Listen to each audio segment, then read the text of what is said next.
दोस्तों, इंडिया ने पाकिस्तान के खौफ से आईपीएल मंसूख कर दिया। जहां पर गैर मुल्की खिलाड़ी आए हुए थे इंडिया में, वो अब वापस जाना चाहते हैं। और इंडिया ने फौरी तौर पर पाकिस्तान के हमले की खतरे की वजह से आईपीएल को मंसूख कर दिया। वो ये कहते हैं कि किसी भी वक्त पाकिस्तान अटैक कर सकता है। तो पाकिस्तान की हिकमत अमली 100% कामयाब है। पाक फौज की हिकमत अमली को सलाम पेश करता हूं कि उन्होंने बहुत ही अच्छे तरीके से सिचुएशन को ना सिर्फ टैकल किया, बल्कि पूरी इंडिया में इस वक्त पैनिक की सिचुएशन है। वो परेशान है कि ये हमारे साथ हो क्या रहा है। अभी तक तो सिर्फ हम हमले का कह रहे हैं, अभी तक अटैक किया नहीं। और इंडिया की इस वक्त बड़ी बुरी हालत हो गई है। इंडिया बौखलाहट का शिकार हो गया है। हम हमला करेंगे तो उस वक्त क्या होगा, उस वक्त इंडियन मीडिया या इंडिया देखने वाला होगा।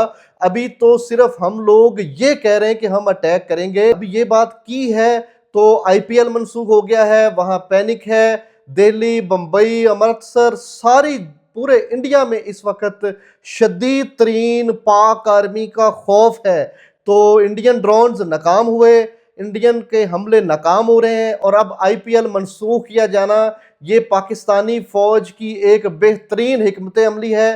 तो किसी भी चीज पर, किसी अफवाह पर यकीन ना रखें। पाक फौज हमारी चाको चबंद है और हमारी हिफाजत पर मामूर है, इसलिए परेशान होने की जरूरत हरगिज हरगिज नहीं है। पाकिस्तान जिंदाबाद।